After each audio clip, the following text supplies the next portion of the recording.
જય શ્રી કૃષ્ણ। આજે હું ગોળ આંબલીની ચટણી બનાવવાની છું। તો એના માટે મેં આંબલી, ગોળ અને એમાં પાણી નાખી અને ઉકાળવા માટેનું તૈયાર કરી લીધું છે। અમે બ્રેડ પકોડા કર્યા ત્યારે અમારે કોમેન્ટ હતી કે તમે ચટણીની પણ રેસીપી મૂકજો, તો આજે મેં ગોળ આંબલીની ચટણીની એટલે રેસીપી મૂકું છું।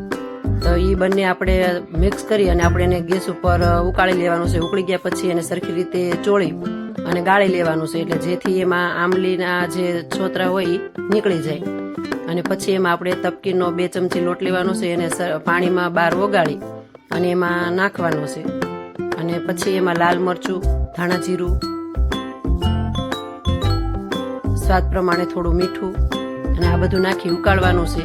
અમે આ રીતના ગોળ આંબલીની ચટણી બનાવીએ છીએ। જો તમને અમારો વિડીયો ગમે તો લાઈક કરજો, કમેન્ટ કરજો અને શેર કરજો, અને તમે ચોક્કસથી એકવાર આ રીતના બનાવીને ટ્રાય કરજો।